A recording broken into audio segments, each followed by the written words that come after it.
to the survivors. Mhm. I've been in your shoes. I am still in your shoes. And we just keep fighting together. Fight to live, fight to survive, fight to be here, fight through those hard, dark, dark, dark days. Just keep fighting because we need you and we're all going to get through this together.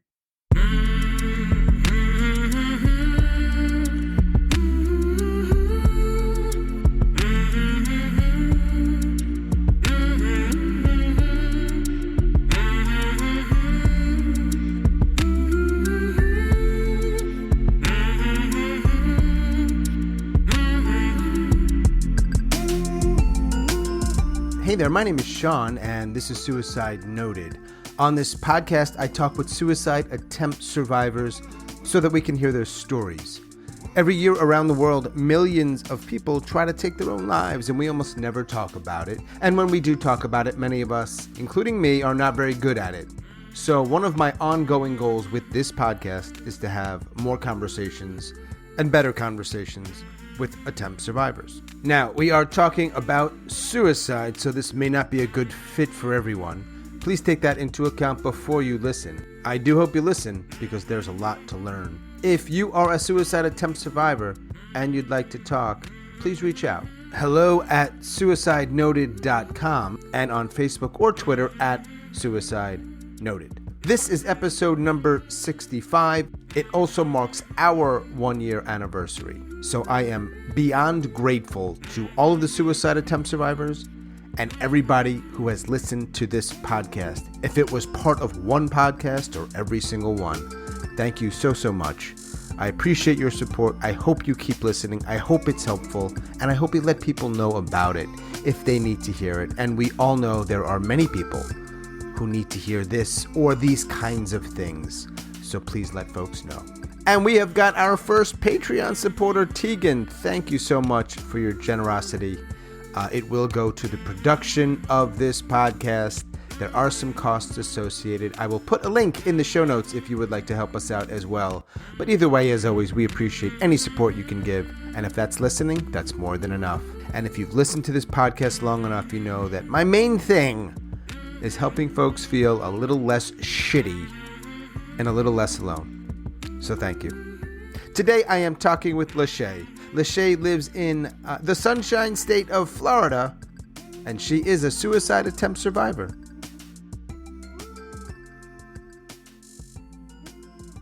Lyshay's in Florida. Yes. For the record, no one cares, but I went to school in Gainesville, Florida. Oh. Back in the day. We are not here to talk about me. We're here to talk about Lyshay. I'm always curious about a couple things. How people find the podcast and then why they reach out. When I was kind of going through a moment where I was, about to tip over the edge, I was having a suicidal thoughts. I actually searched. I was like, let me see if there's any podcasts out here where people talk about it. And I came across your podcast and I was like, no way. Like, no way. Nice. Yeah. So ever since then, I've been hooked. I just wanted to hear someone else talk about it. That's the only reason I do it. Well, yeah, I think it's an opportunity for people like you and others to talk about it. And just because some people have nowhere to talk about it. Mm-hmm. And then like you said, yeah, like some people are out there, they want to hear it and they don't want to just hear, I think it's going to get better. Everything's great. Like we know, right? We also want to know, not everybody, right? But some people want to know, oh, okay, I'm not alone in feeling like I want to end my life.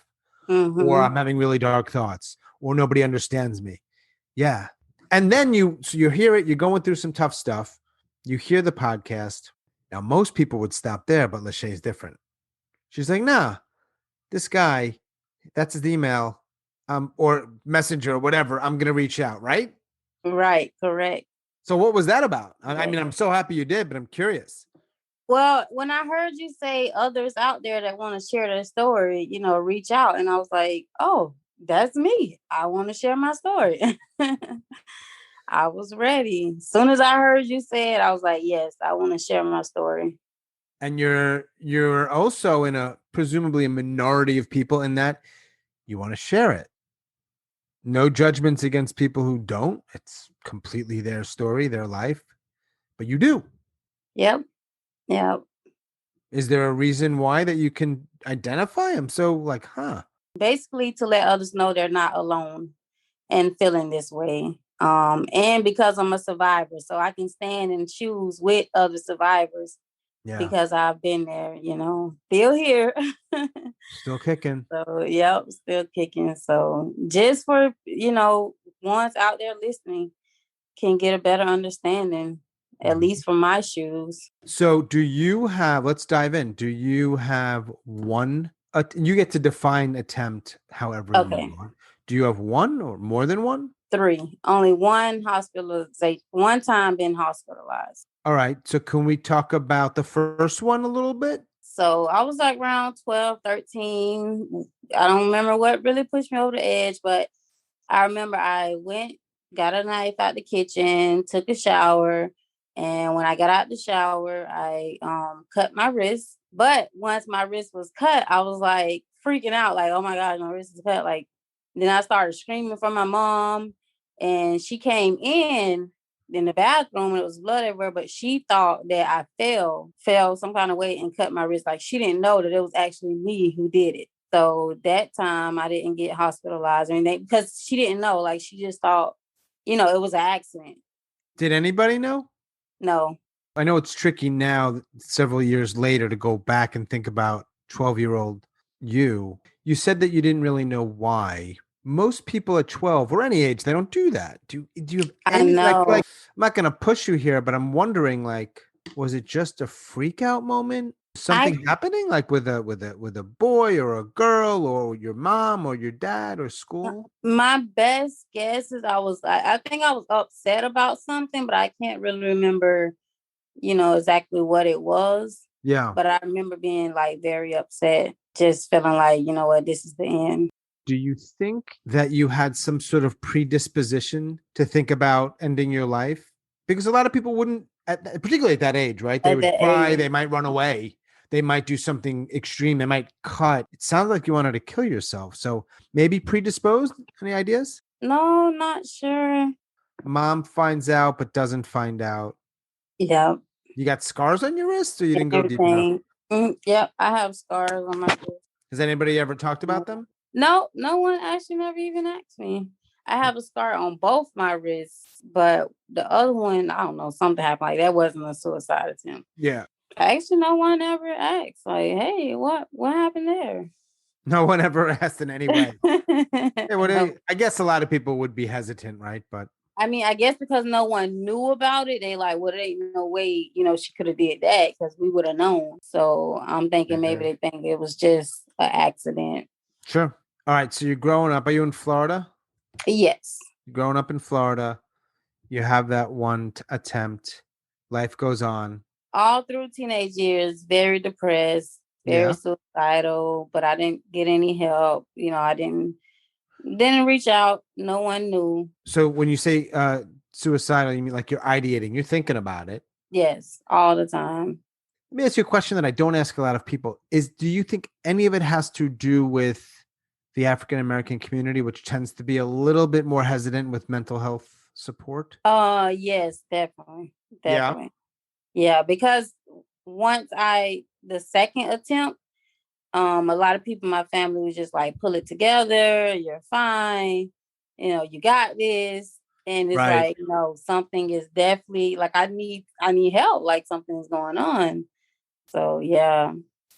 All right. Yeah. It's got to be just taking an already really tough thing and making it much tougher when people around you, you've no one to really see to say, like, oh, that person as a model, so to speak, right? Like, there's no Yep. one. Nope. All right. No. So you're struggling through high school. And when does the second attempt happen? Second attempt happened when I was 16. Oh, So, high school. high school. February just made 10 years. And Wow. I always remember that. February 24th to the day, I just never forget it. Why? I guess it's just a memory of the fact that I'm still here. Yeah. What was So, going on then in your life? Anything in particular that you um, chose that day? it was a lot going on. I was going back and forth between my dad's family and my mom's family. They were like fighting for custody over me. So it was just a big thing going on there. Problems with the boy that I was seeing at the time. Mm-hmm. I mean, my head was on overload, overload, And you're not getting any sort of help. no help You're at not going all. to a therapist or a counselor. No No, medication, I assume. no, You're just nothing. trying to tough it out, Yep, which, yep. which usually doesn't work. Nope, it didn't. And finally, I cracked. So that day, I went to school, business as usual. But what everyone didn't know was that morning before school, I got a lot of pills from the house. They was Tylenol and ibuprofen.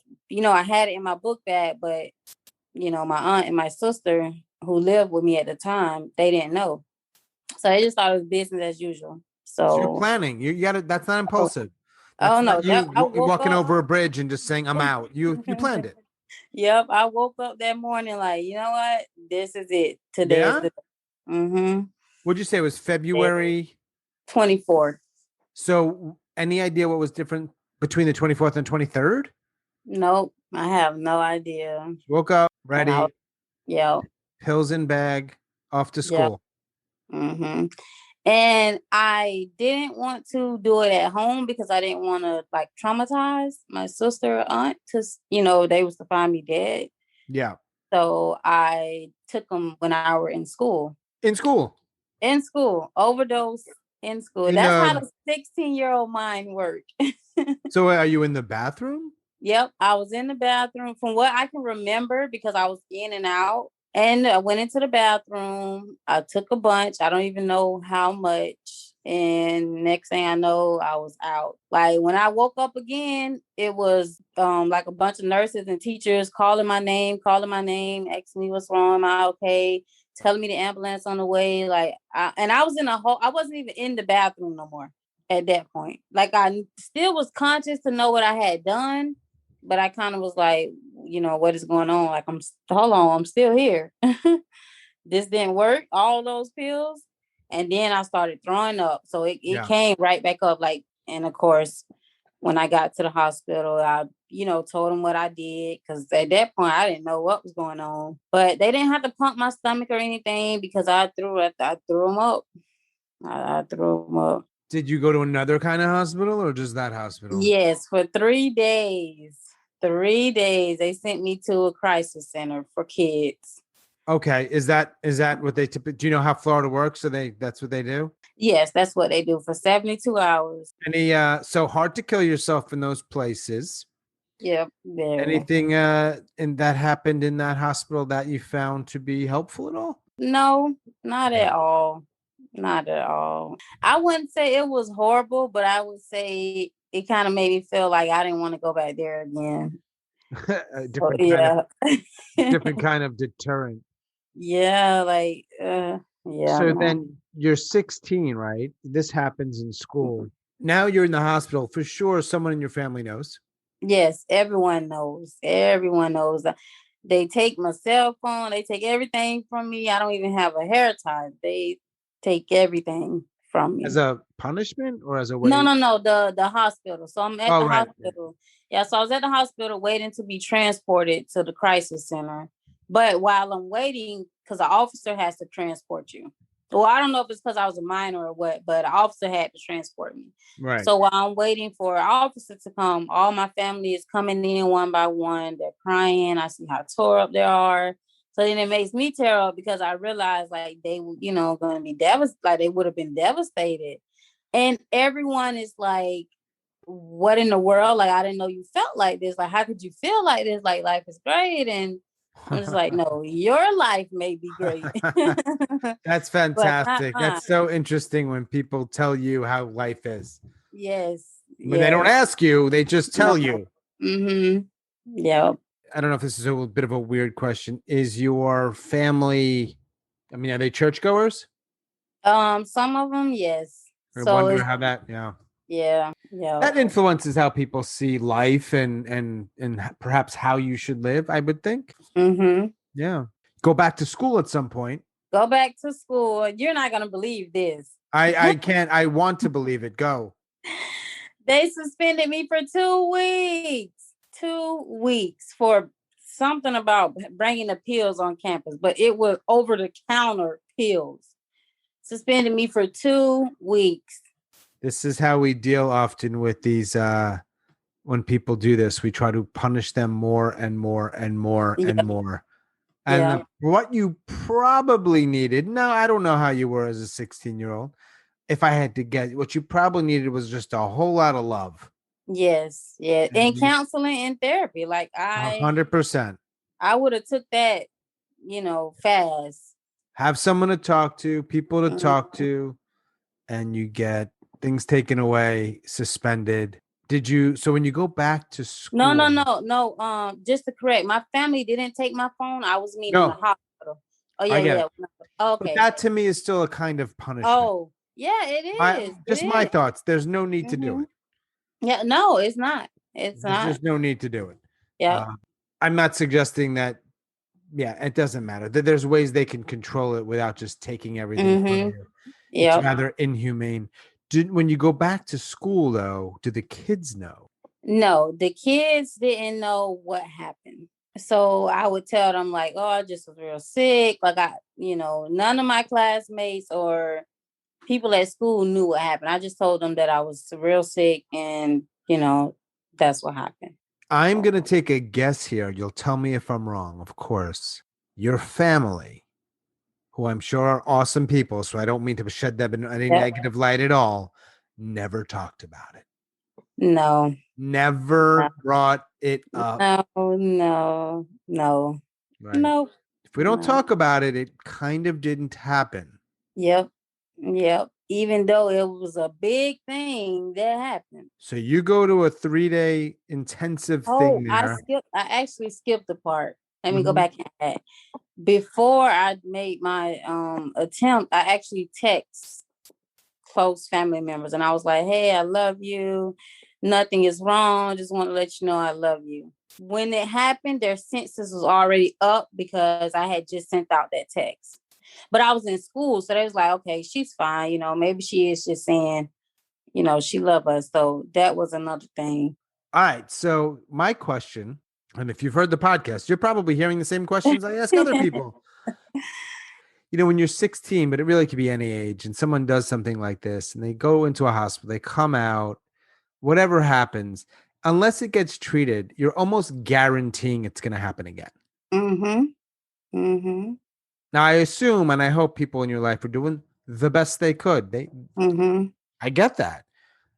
You had already said earlier when you were talking about your first attempt or at some point around there that your family kind of said, hey, just pull yourself together, do the best Yep. you can, try. Yep. What happens though? Now you're 16, you're going through high school, you've got these 2 attempts, you're still not getting treated. Nope, still not getting treated. I didn't start treatment until maybe about 6, 7 months ago. And we're talking about 10 years ago. Check out these mad skills, these powers I have here. You ready? You're depressed in high school, you said all the time. Mm-hmm. Now, some of that could be like teenage angst. Here's Sean's guess. You stayed depressed. Yes. All those 10 years, and Yeah. probably till today, still mostly depressed. Yes. Suicidal? Very. Only had Very. one more attempt, which we'll talk about. So that means most days you're thinking about it. Most Yes. days? Most days. A lot of days. Ruminating. Like, yes. But you're Just not trying to good. figure out another way because I'm like, okay, pills that didn't work. So, what else are you gonna do? And this whole time, depression is such a beast. You're not diagnosed because you haven't gone to get that kind of diagnosis or help, right? You don't know what you have. Right now I've been diagnosed with bipolar depression and anxiety. So we're working through that. Yeah. I'm on meds and stuff. Before you got that diagnosis, because you said you were only treated as of 6, 7 months Yeah, ago. 6 months. So that whole time, nothing. Just fighting Fighting to live. all Yep. through the pandemic too, or 2020, Yep. if my Yep. math is correct. So how does this? So, because I deal with this stuff. Not I haven't tried it in my life, and people get surprised by that. But I've been close, and I know how depression and anxiety might manifest in somebody's life, and how it affects everything, right?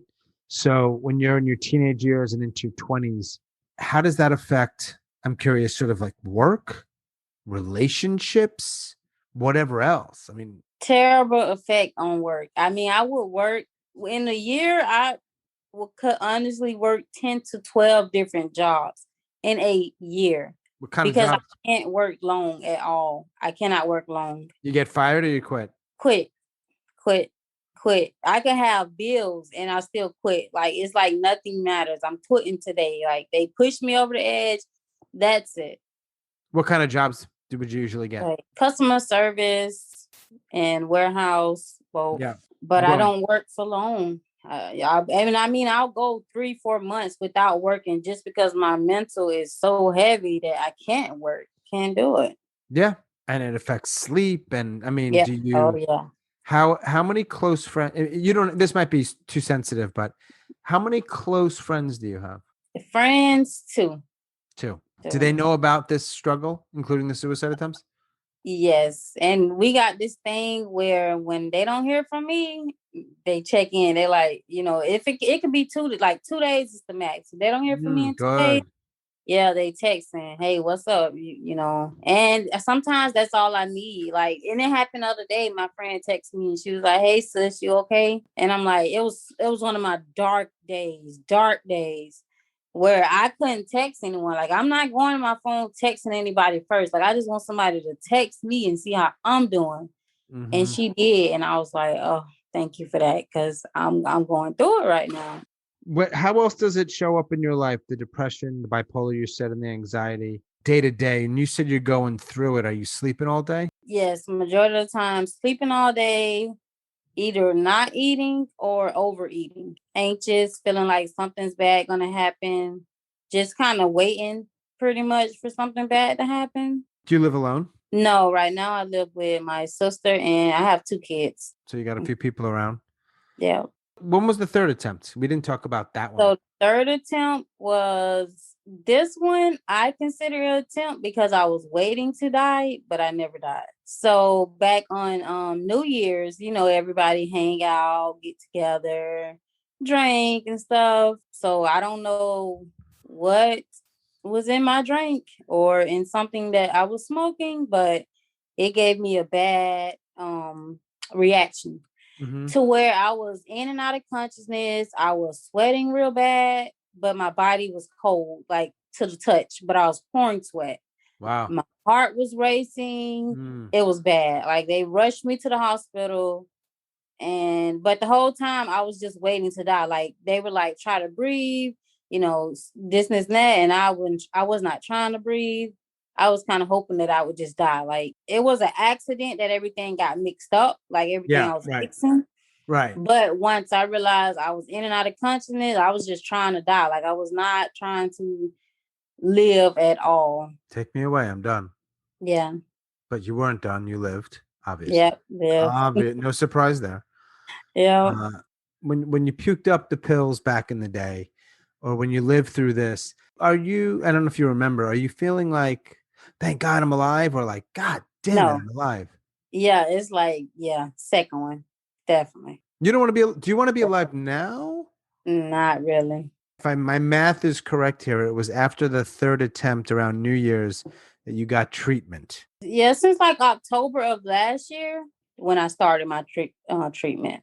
Now you went It's almost been 26 years without getting treatment. Why all of a sudden did you get treatment? because it was affecting. I was previously married, but I'm going through a divorce now. It was affecting that, and I have a 1-year-old and a 2-year-old. So my parenting, which I'm a great mom, I it never bet. affected it in a bad way, but I could see myself, being this depressed person, and I kind of want to be better for my kids. That's the reason I want to help for my kids and, to make things better with my marriage. Yeah, good for you. That's not an easy decision.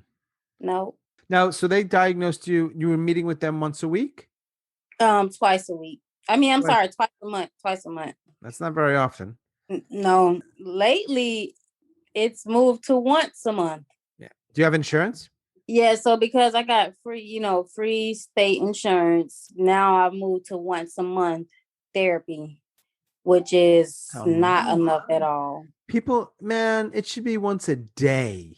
Yes. Once Yeah. a month. You wonder why people are offing themselves. Yep. Fucking hell. Yep. You got diagnosed. You're on meds now? Medication? Yes. Yep. How many medications did they give you?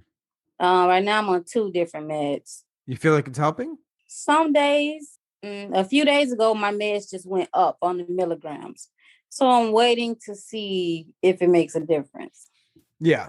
So you're on meds and seeing someone once in a while because that's what your insurance lets you see, which makes me Mm-hmm. I shake my head. You, as I asked you a couple minutes ago, you don't want to be alive. No. If I could say out of 100%, 80% don't want to be alive. That's got to be a really difficult thing to just sort of be thinking and feeling most of your days. Mm-hmm. And I would imagine, and tell me if I'm off, as always, please. With kids, it must be especially difficult sort of conflict. Yes, because it's like if I don't live, then I'll leave them without a mother. But me being here, I'm also, not too happy just to be living. So it is a big conflict. And I know, like, if I was to commit suicide, it's going to damage them when they get older. Like, they're going to be traumatized when they figure out, what really happened. Yeah. So that's the reason I fight every day. And my Yeah. family too. Like, I don't want to leave them traumatized because I know what it does to, well, I hear, I don't know anyone personally, what it does to the family members that are left behind. So I just try to keep fighting. I mean, you're a warrior, man, no doubt. People don't hear that very often, I don't think, but Nope. it's an amazing fight every day. So some people in your life know. Yes. Like all of my family knows, close friends know, my estranged husband, he knew.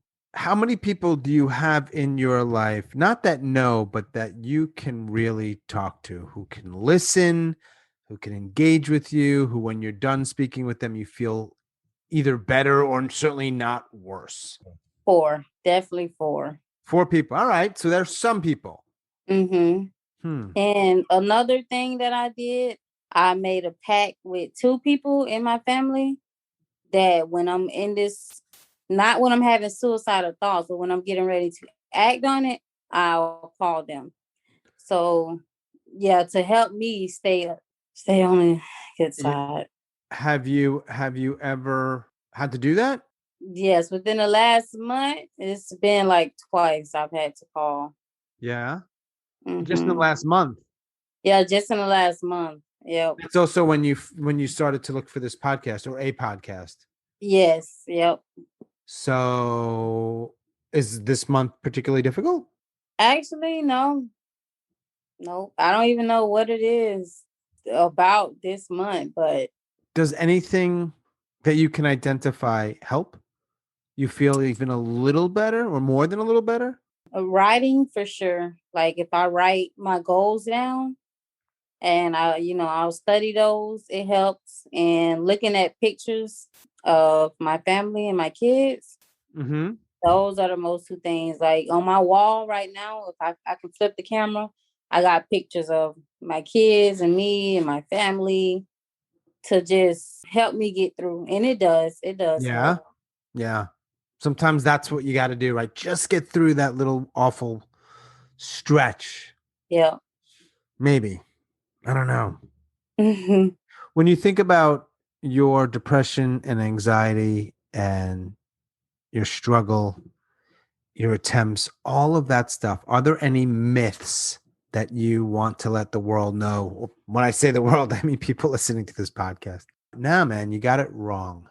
When they think that we're doing it for attention, that's so wrong. Like, no, we don't want attention. Like, some people think, like, okay, say I'm having a moment and I reach out to someone saying, hey, I'm getting ready to commit suicide, I'm going over the edge. Like, people can say, okay, well, you're reaching out to someone, so you must not really be there.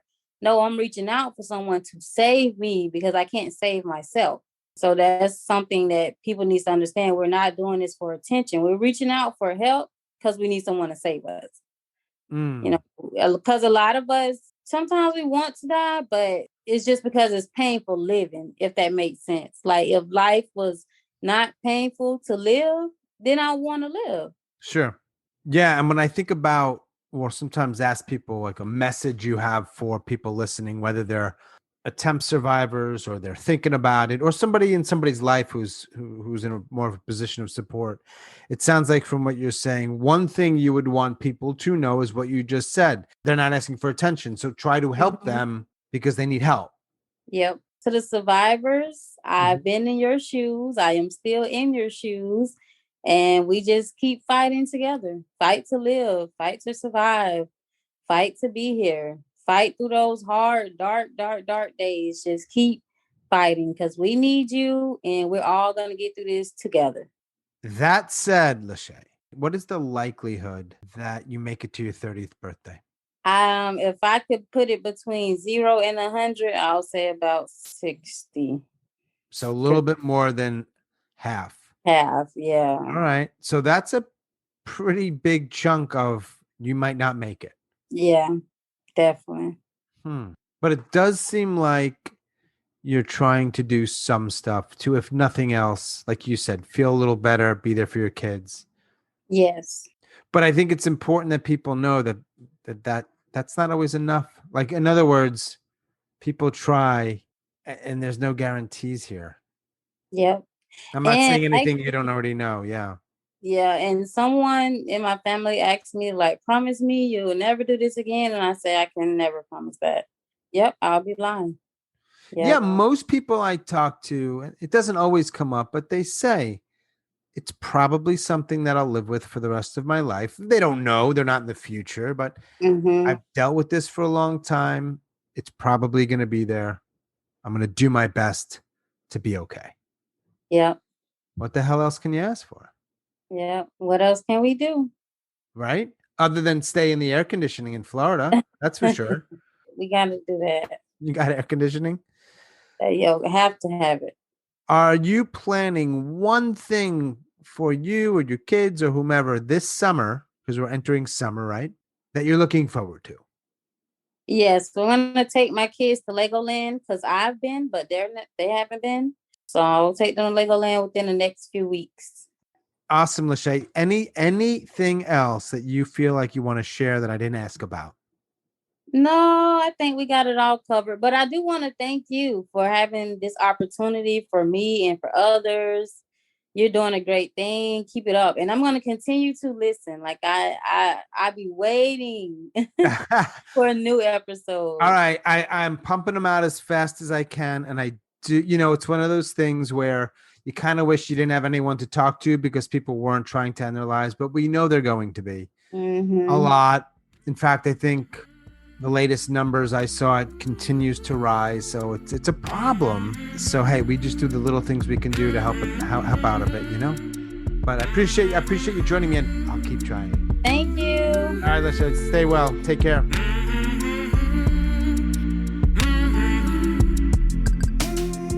As always, thanks so much for listening and all of your support. And special thanks to Lyshay down in Florida.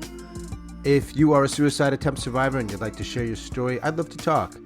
Please reach out. hello@suicidenoted.com or on Facebook or Twitter @suicidenoted. That is all for episode number 65. Stay strong. Do the very best you can. I'll talk to you soon.